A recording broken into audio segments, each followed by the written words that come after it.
and fuel prices support the decline. Meanwhile, all eyes on the consumer price index inflation, which is likely to soften, raising hopes of further RBI rate cuts.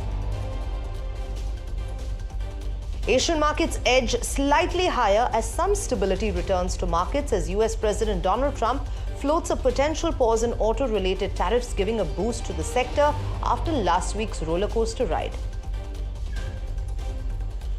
But the US-China standoff intensifies as China tells its airlines to stop taking deliveries of jets from American aviation giant Boeing. China also tells its carriers to suspend purchases of aircraft-related equipment and parts from US companies. Just Dial may have a direct competitor after all as Swiggy launches the consumer app for its services marketplace Ping, which connects customers to health and wellness experts, financial advisors, astrologers, event planners, travel and lifestyle experts, and much more.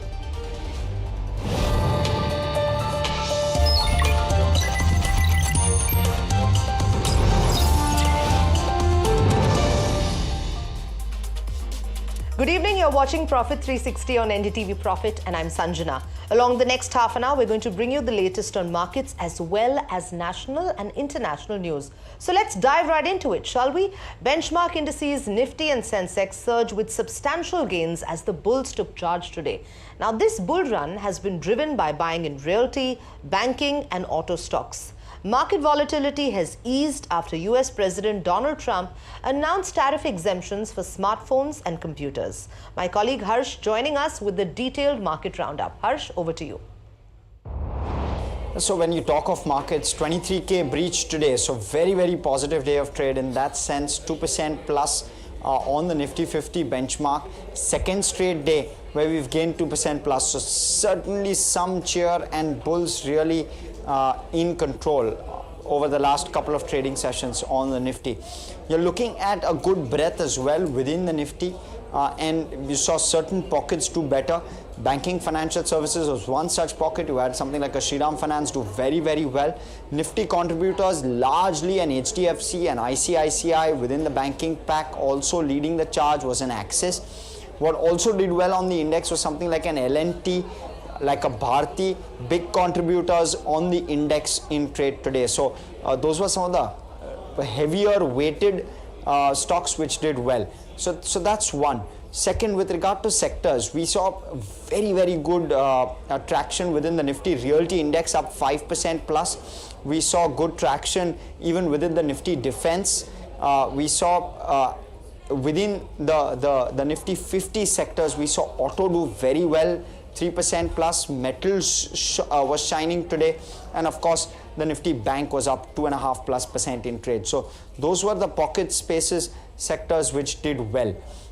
In terms of a softer day for something like an FMCG, something like a pharma, something like an IT, those were sectors where it was a softer day for them. The breadth of the market was extremely strong. We saw both the Nifty mid cap and small cap do very well. It was a range bound day of trade for all three indices across large cap, mid cap and small cap. The Nifty 50 mid cap and small cap had a very range bound day of trade in that sense. So that was the other positive. There was stability. The VIX plunged as well, which was the other positive. We saw the VIX peak around 20 to 23 last week, and thereafter we've seen it cool off quite sharply, which is the other positive that played out. Of course, all of this welcome after the kind of volatility and the kind of moves we've seen in the market over the last maybe 6 to 7 trading sessions. All of this welcome. So yes, a bit of a rebound that we're seeing, and positive traction in certain spaces. IT was that one big underperformer, and we had views coming in from a couple of experts like a Dinshaw Irani, like a Venkatesh Subramanian, listening to some of those views that came through. I don't think we're gonna be in the high single digits kind of an area in terms of growth in the Nifty 50, I believe. I think will be very low single digits. I mean, look at the sectors there, right? Apart from probably banks and financial services, all of the sectors will more or less, I mean, obviously healthcare, which is a very small portion, hospitality again is a very small portion. But apart from that, all of the sectors will disappoint. I mean, be it consumer durables, be it staples, be it IT. I think IT will be a big disappointment. You could see cuts in auto, auto ancillaries. So these would be the IT, auto ancillaries are the key sectors where we are going to see cuts. We could also see some amount of cuts in when it comes to chemicals. We are going to see some amount of cuts in industrials. So it is almost like a broad-based kind of a cut. At this point in time, we are worried about banks also, because while the liquidity has come back in the month of April, if you have rate cuts, we've had 2 rounds of rate cuts. If there are more rate cuts, aggressive rate cuts during the year, you have to remember that the loan book is linked to the repo rate. So there could be a risk, but we are not calling out the risk on banks at this point in time. At this point in time for FY26, the bigger risk emanates from IT, auto ancillaries, chemicals. Hopeful of the IT sector, even as our expert said otherwise. But a quick update coming in. The latest consumer data is out, revealing it has fallen below the 4% mark, marking the lowest level since August 2019. My colleague Pallavi now joining us from the newsroom. Pallavi, what factors could be driving this sharp decline? What does it mean for market sentiment going forward? I'll hand it over to you for all of that. Right, Sanjana, we were expecting the downward trend that we were seeing in retail inflation to continue, but this figure is actually even better than was being estimated. The Bloomberg estimate for retail inflation was at about 3.5%. The figure has actually come in at 3.34%, and like you said, this is the lowest figure we're seeing since August 2019. This does bring immense respite to the RBI and to the Monetary Policy Committee. Let's also take a quick look at some of the key internals. Consumer Food Price Index inflation has come in at 2.69%. So again, as expected, the deacceleration in inflation continues to be led by food inflation. Cereal inflation at about 5.9%. We've seen eggs in contraction at 3.16%, fruits at 16.3%, vegetables importantly contracting by 7%, and pulses contracting by 2.7%. So that's some of the key internals in case of food. In case of clothing and footwear, inflation has come in at 2.6%, and in case of housing at 3.03%, while fuel and light are at 1.5%. Now, without further delay, let's quickly cut across to Madhavi Arora, lead economist at Emkay. Madhavi, thank you so much for taking time out to speak to us. Hi Pallavi, how are you? Very good. So, to begin with, quick thoughts on the headline. While we were expecting a positive number, this is even better than was expected. Is that correct? Yes. So yeah, I was just seeing the numbers. I think we were also around 3.55 Right. as far our focus is concerned, and I think market was also around those levels. I think the surprise has come on account of a much lower vegetable inflation, and even for other protein goods as well. So the pulses also, we were expecting it to be a less contractionary print than what has actually come out to be. Same is the case of vegetables. We're looking at around 5.5% YOY degrowth, which I think has sort of outdone our estimate. Same is the case with pulses, and I think to some extent egg as well. So my sense is that food inflation is the reason why your print has come out much lower than most people anticipated, including the Reserve Bank of India. So clearly it's a good print. I think core inflation would also see some, I think, mild easing or probably a sideways move. The only reason why core inflation has been trending up in the last few months is because of gold.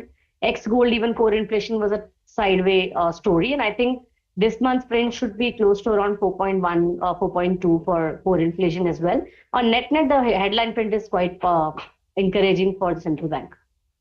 I do want to ask you the outlook going forward. Now, we've recently seen the RBI MPC as well as the governor share his commentary on inflation, and the expectation is that inflation is expected to continue to remain benign in Q1. What is the expectation for the next few months? Can we expect the next print as well to be closer to what we've seen today, or do you think from here on we're likely to see an uptick going forward? So our estimate is that we'll be somewhere close to a 3.5 to 3.7 range for the next quarter. which is very positive again. And if monsoons do not turn out to be nasty, and if they are as encouraging as IMD believes, then I think the food price volatility will also be much lesser this year, which again would augur well for estimation of consumer price index.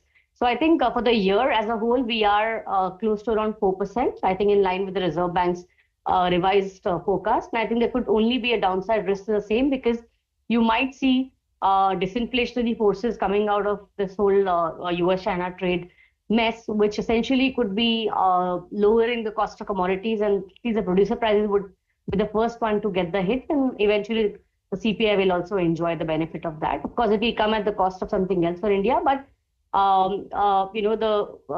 the trade war mess could probably lead to a disinflationary impulse for us. Apart from that, food inflation, if taken care of with a decent monsoons and a better price volatility management, should mean that we should be averaging the year close to 4% or even lower. Okay, all right. So, we've seen a whole host of macro data come in the last few days. Inflation's, of course, surprised on the positive. We've seen wholesale inflation figures also come in earlier today, and that too was at a 6-month low. However, there have been some ongoing concerns regarding the revival in growth. What are you making of that right now, and what are high-frequency indicators pointing at? Yeah, the domestic demand dynamics are not very encouraging. They're largely mixed to relatively weaker from what they were 6 months ago. We have been of the view that the private economic agents in India have been, actually getting only absent.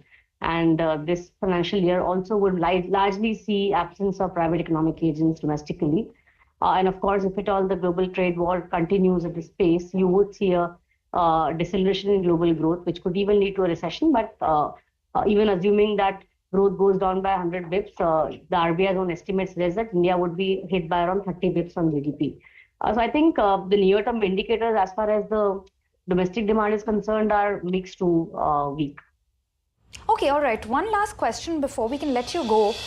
In spite of the whole host of domestic developments, we cannot not talk about global developments at this stage. And the last week was an interesting one, more so for the US bond markets.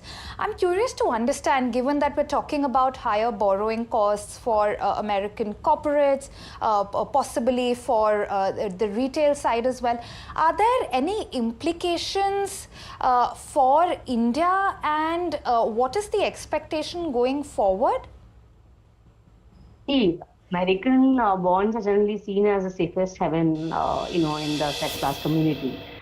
They have been sold off owing to various factors, one of them being, possible, move away from US bonds. As far as the foreigners are concerned, the demand in general is sort of weak for these participants. Plus, even Fed is doing a QT. Plus, there were, a lot of technical aspects which had led to sell-off in bonds. One of those being the hedge fund arbitrage that didn't play around, and the basis trades, trade-led crisis also had hit the US bonds. So, to some extent, some of it is technical, some of it is structural in nature for the US, and it has already percolated down to, higher cost in that part of the world.